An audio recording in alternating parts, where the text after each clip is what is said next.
What's up, everybody? So I just deleted that video. I can't get this video under 30 minutes because it's very valuable. I want to say shout out and thank you to all you people that are helping me beat the system. Yes. And all you new subscribers, if you don't know, I write for a lot of major label artists. I am a ghostwriter. I charge my own prices. I'm not 1099 on Warner Brothers or whoever the record labels are out there. They hire me separate from their writers. And the reason why is I started at a young age writing hits.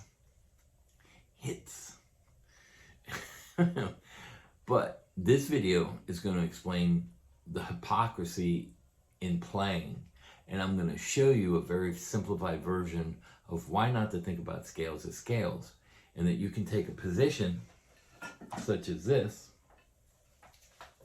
G major, and every single one of these notes, might help if I'm in tune,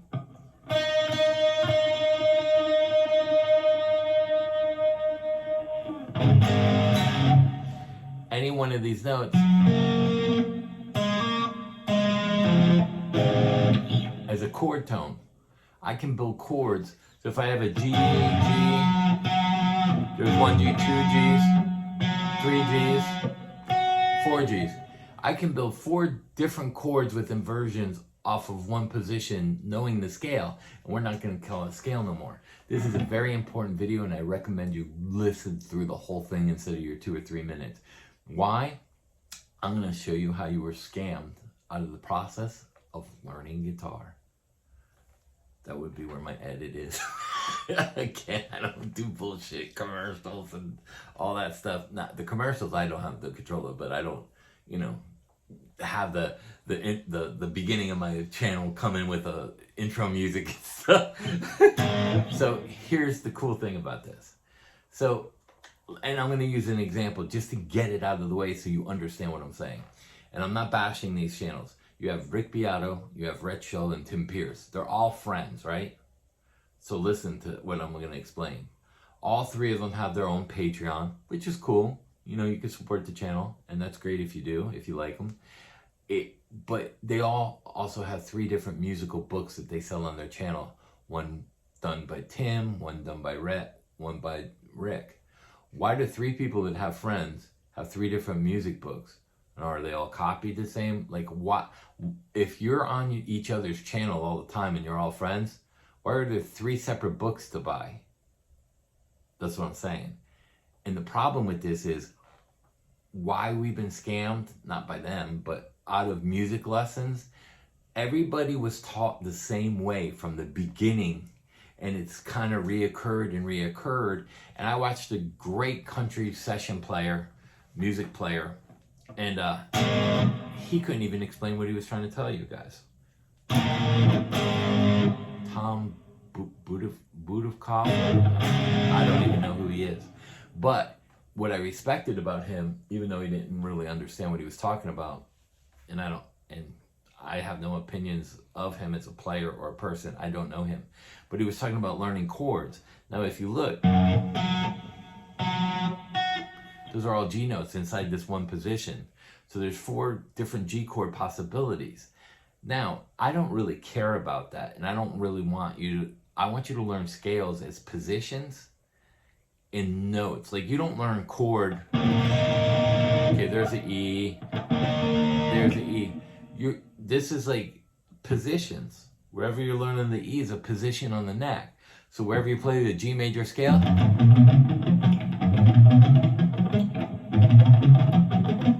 it's a different starting point, but it's the same 7 notes. And there's 3 patterns in the scale. And I'm going to call them scales for now. There's a half step with a whole step, a 1 2 4, 1 2 4, and then it's in reverse, a whole step with a half. So you get a half step with a whole, and then you get a whole step with a half step. Now, the only time that you might do something a little different is when you have to stretch, and that's up to you. So if you come up into the A position, there's that whole half, But now I like to go with my first and second finger and do the big stretch here, because my finger is crooked from doing that over the years. And I'm able to get to this whole step, whole step. Now some people play it like this, like a Paul Gilbert. Some people like me like to play it like that. Now here's the thing.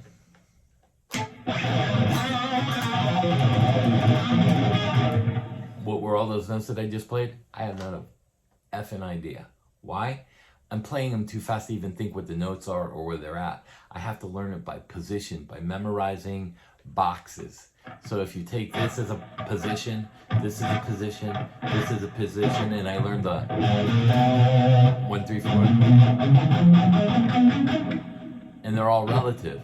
So what I mean is they're relative. Here's a B, right? There's a B. If I come down here and I play 1, 2, 4, 1, 3, 4, 1, 3, 4.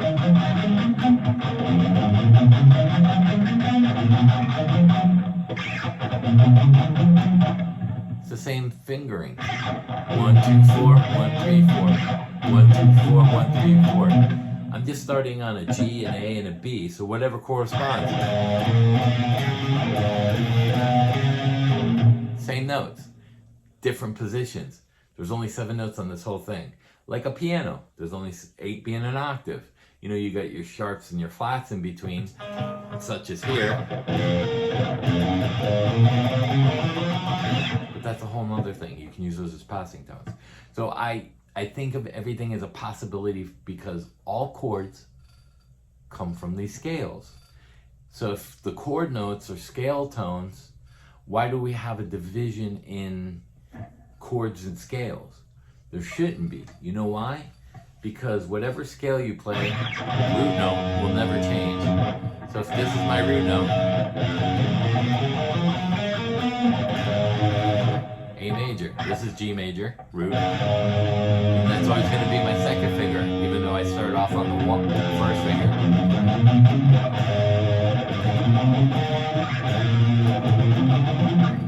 G major, A major, B major, C major, D major. And then all these corresponding scales just move up. Now here's the other cool way of remembering scale notes or chord notes. If I play the 1, 2, 4 here, you see where the next note is? It's up a half step. So if I put that there, then it goes into that 1, 3, 4. But on some of these notes, like here, that's in the scale. See, it's still that same note. I extend it by 1 in the next position. So each position is only extending it 1 note. You're not extending 5 notes on a string. It's only every position extends a new note in there, 1.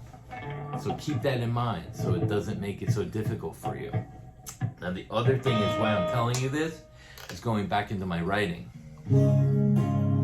So I find like patterns, like I do like scale patterns, chord patterns. Let me get some volume. 1, 2, 4. 1, 2, 4. 1, 2, 4. So now if I go through all the scales, and believe me, it'll take you a little time to learn the scales, which are all chord tones, I might take this scale here, and I'm referring it to scales, and use that.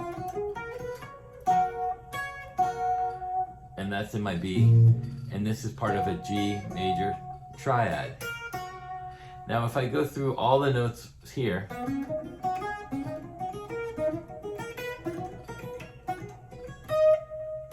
that being the octave, I find all like ones. So let's see. There's the one I want. Nope, nope, nope, nope, nope. Okay, there you go. And then the open, which would be up here. Now what are these little triad things? What notes and parts of chords are they in? Here's a G triad. So if I play the open G, now you move it down to here because it's a light fingering. Why does that sound pretty good together? Because if this is a G triad,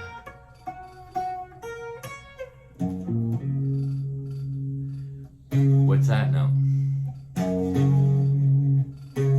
A D. What's this part of? A D chord. So without even knowing theory and finding like patterns and like fingerings, I just resolved it from a 1 to a 5 without even knowing what I'm doing. So this is how I write, in a very, very simple way.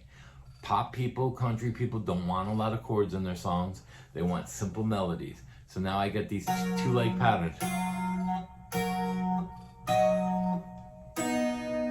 Right? Yeah.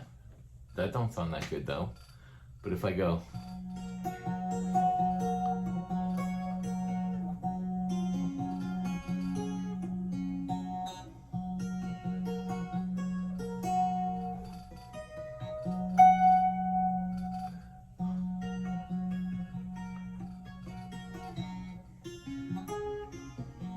now if I change it and I want it to sound like a cartoon,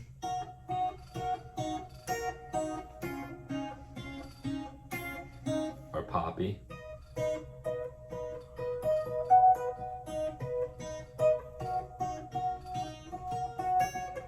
whatever I'm gonna play. So that is the trick. Okay, that's really cool, Chris. Now show me a real song that's famous that does that. So now we'll go into some songs. And I'm gonna use AC/DC as a reference. So Back in Black, we always talked about a 1-4-5. A, D, E. Well, that don't sound like AC/DC. I know, but that's a 1-4-5 in the key of A. 1-4-5. Now let's just say I reverse it and play 1-4-5 of 5-4-1.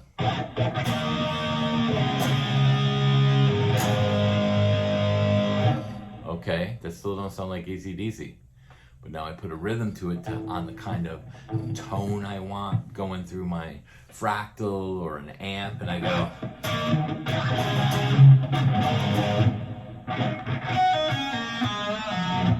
Do I have to play that there?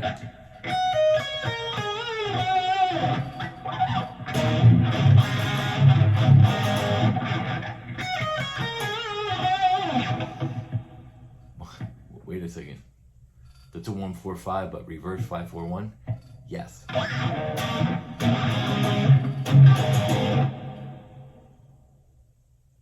Holy crap, that's easy. Yes, it is. So I'm telling you.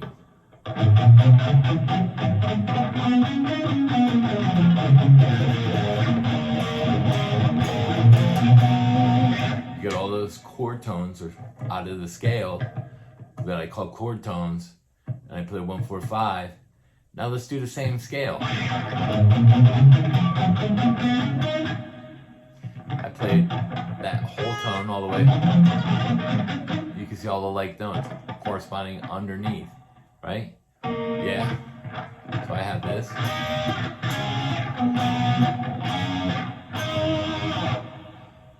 Yeah, but that don't really sound like anything. But I'm playing out of A and B, right? So I get an A, which leads me to an E, which leads me to a B, right? So now I take that and I play a 1-4-5, but now I'm just going to use this as a transition. The 4, the resolve, back to a 1. That don't sound like AC/DC. Yes, I know, but here's how it will. You put a rhythm and a tone to it.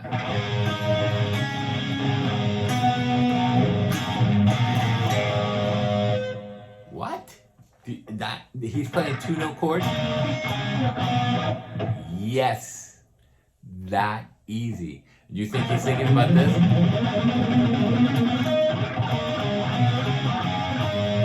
You think of its chord possibilities.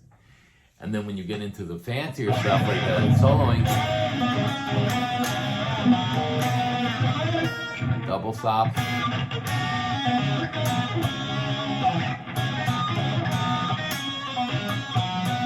those are chords, which are scale notes. Double stops and stuff, those are chords, enders. This is how easy guitar is. And it's not been explained like this because you are income for most guitar instructors. And I don't bullshit people. So I hope this helps you. Now I'm going to get into one more thing because the video is around 15. So when you go into the scales and you learn all the scales, and then you learn the patterns, like,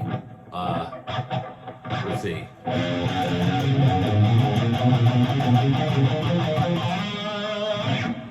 Those are seconds, right? Oh, wait a second, that's starting to sound like something. Those are still chord tones.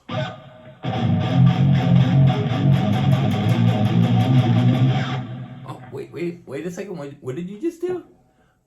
The metal genres and the Metallicas and... So you're counting. 1, 2, open. 1, 2, open. Oh, the rhythmical patterns of chord notes based off of scale tones, which are really chords. Yes. And that can get dictated by a drummer or a metronome. It is that easy, people. Now, like I said before, I don't know what I'm playing. I do know what I'm playing, but I don't know what those notes are. I can't call them out that fast. I can't even foresee looking at it and going, I need to get to the G note and the E note. We just know through muscle memory and repetition. And how do you do that? By patterns. You have to play by patterns. Whole step. Half step, whole step. Half step, whole step. Whole step, whole step, whole step. Here's my half. Half step.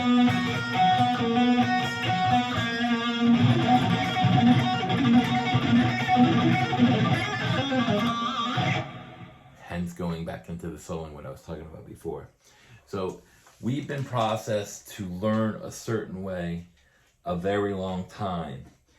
A lot of people don't know how to explain it, and a lot of people have gotten onto some of these other things, and whether they're sending you stuff on Facebook or wherever, it doesn't matter.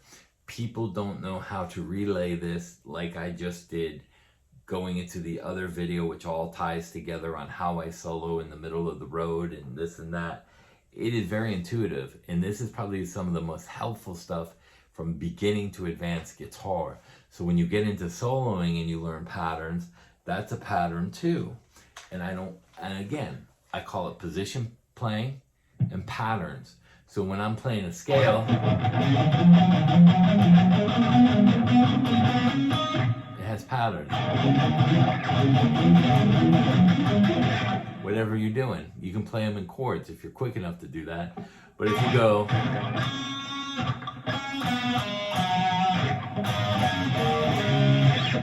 those can still ring out, and that's how melodies and harmonies are built over the chords. But at the same time, when I'm going, I'm taking patterns. I'm playing a pattern. Playing a pattern.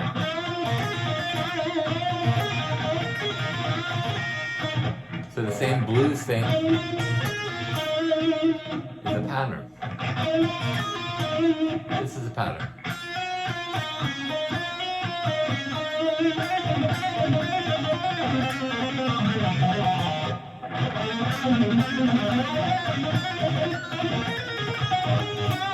Those are patterns.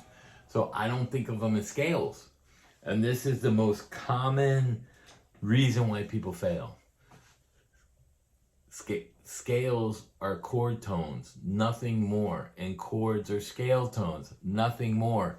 They are the same. One is played all together and the other is separated, called arpeggiated. Some are single note runs or patterns, or single or double note bends, double stop, single bend, and bend to pitches, whole step, half step, depends where you are. It's all relevant. So I hope this is eye-opening stuff for you guys. You got a roof leak, by the way. Peace out, and I hope this helps you guys immensely. And again, I do this. I don't ask for money. I don't sell books. I don't do anything for money. If I end up making money off of YouTube, so be it. But that's not my goal here. Humanity has lost its way. Everything's about money now. Everything. Hey, can you sign this? Yeah, $5. Hey, I need some milk. $5. Even air in your tire. You gotta pay $1.25, $1.50 in Florida. Everything costs you money. Everything. And it's become all about that. And hey, it is what it is. But there are people like me who don't care about it. So peace out. And thank you everybody for subscribing. Have a great weekend. Peace.